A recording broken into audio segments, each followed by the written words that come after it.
transitioning to another, if you're thinking about the public-private partnerships, a leader who is involved in many parts of public-private partnerships, working with the governor and many other people, is Donna Cupelo from Verizon. She's going to talk with us about this major technological change of 5G. So, Donna.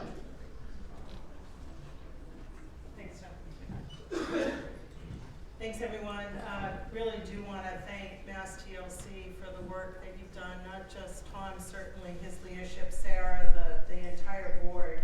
The reason why that's important is about a decade ago, several of us involved in various aspects of the tech community came together with UMass Donna Institute to start some of the work to amplify and shine a light on tech. We were just going through seeing the wonderful resilience and awakening of biotech. And we all felt, even though we had just gone through various stages of recession, there was more. So we banded together folks along the likes of Andy Ori, I see in the back there, Colin Angle, Steve Vinter from Google, and several others, to put together some work to start this baseline of appreciation. And the reason why I've been very involved is you start becoming an activist on behalf of tech. What are some of the policies that government are looking at that really impact the growth of our industries? So as you look at the report, and I hope you do get a chance to read it today, we talk about a lot of the emerging technologies and the underpinnings of so much within the technology sector that drives growth. And one of those things that I'm proud to be part of is the infrastructure associated with the networks nationwide and globally that drive this type of growth. And when we see some of the industries that we are looking at, Secretary just mentioned AI, machine learning, data analytics, sensors, virtual reality, augmented reality, edge computing, I could go on and on. Many of these industries are utilizing technologies and need to connect and communicate and are looking for the next advancements in some of these networks.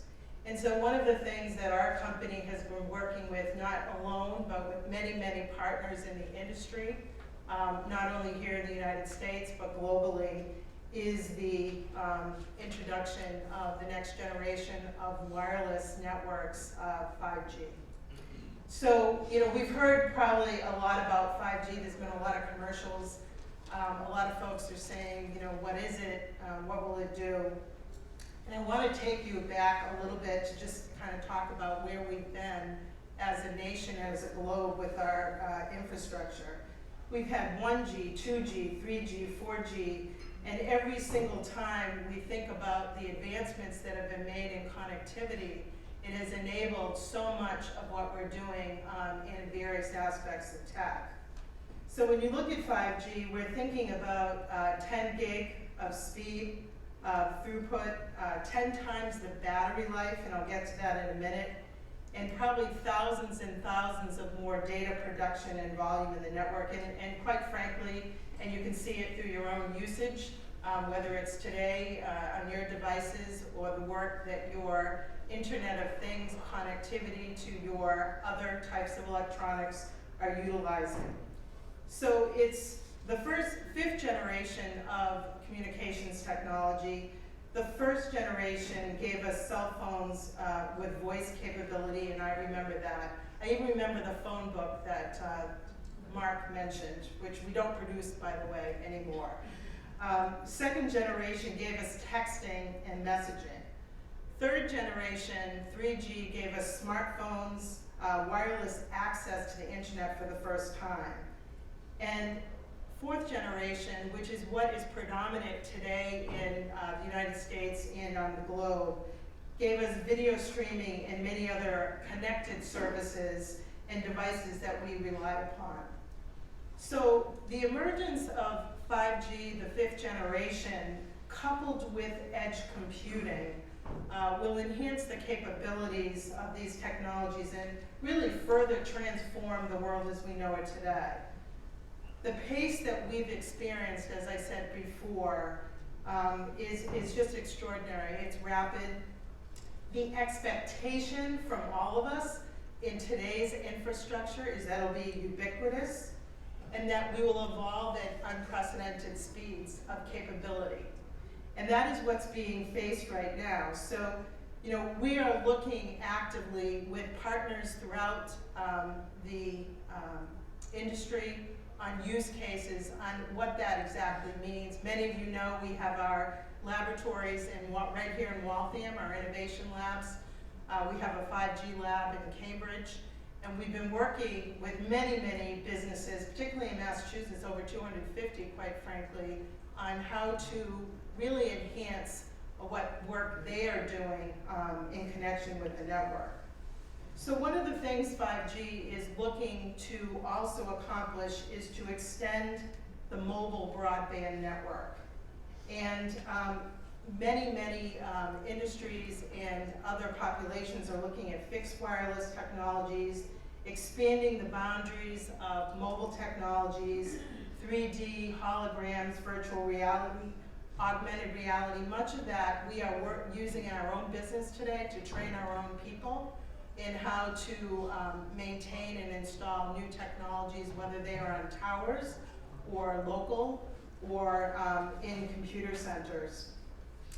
We also have heard a lot about the Internet of Things, and 5G is going to be an integral component of that. In fact, Mark mentioned the transportation task force that he was on for the Commonwealth.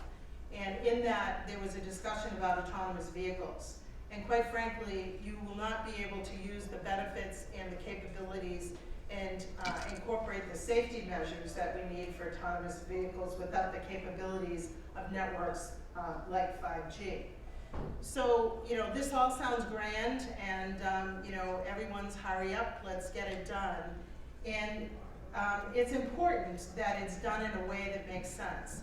International standards now have been developed, and the world is following those. I think we mentioned we're in an arms race with the trade wars with China and others. There are real concerns as to the advancements in other parts of the countries, in countries other than our own, of this type of technology. And the Secretary mentioned before he left some of the issues regarding local control, which we pride ourselves here in Massachusetts of, you know, each of our communities having local control. And so this technology is a little different than what we're used to as a nation. This technology just doesn't ride on towers. It is much more local. It requires more density, and therefore local communities have a big say as to really the pace to which we deploy this technology. This is good investment, and this investment is estimated to be about $275 billion as the minimum throughout the United States over the next 7 years.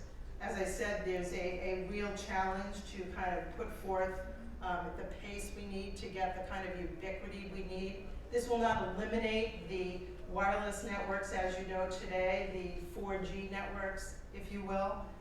They will be a companion to them. But it was a big year in 2019. As I said, the international standards were set. You saw more and more companies like ours rolling out 5G. There are different flavors of 5G, as you've probably heard. There's ultra-wideband services that provide some of the huge capabilities that I talked about as far as throughput, latency, and battery save. And we really look at several currencies that this will bring. One is peak rates and throughput. Unprecedented peak rates of 10 gig per second and throughputs 1,000 times more than 4G. It's hard to imagine. This is extremely important when it comes to things like quick downloads of not just movies, but really content and data analytics. An example is on 4G, it will take you 3 to 4 minutes to download a 90-minute video. It's probably going to take you 10 seconds with 5G. There's that differentiation. For mobility and maximizing connected devices, with 4G today, you can capture a radio signal that's about 3 to 50 kilometers per hour.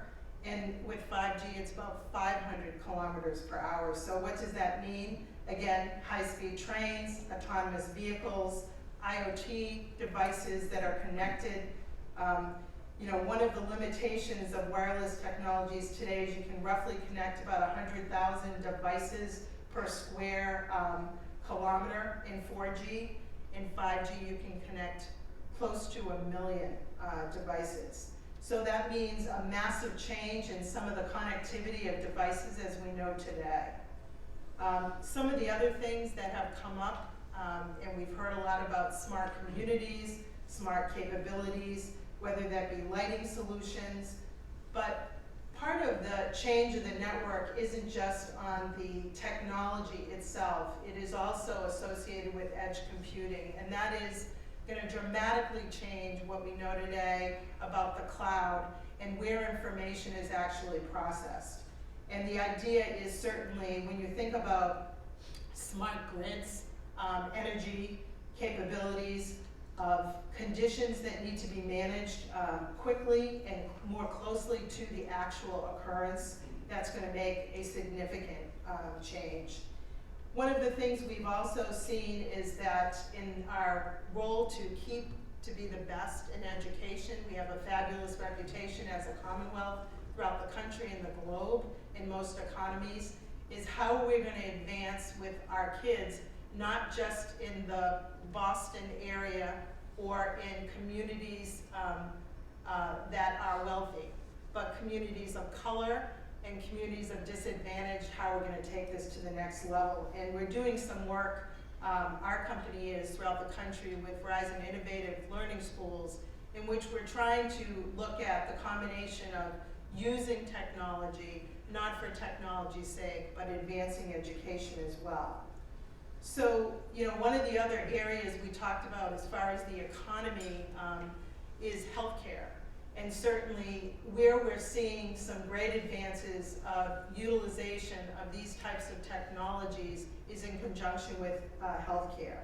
And certainly, you know, the robotics discovery and announcements this week of new robotics programs in Massachusetts really is a credit to the work, and I know many of you here have been involved in this work for many, many years. Robotics use in healthcare is certainly obvious, but we're really looking at how can 5G really enable some of the advancements that will be made in robotics in healthcare and other areas. So this is a big promise, and you know, a lot of folks say, well, how long is this going to take? Well, it's probably going to take a decade, truthfully, to get the type of capabilities and ubiquity we will all expect throughout this country.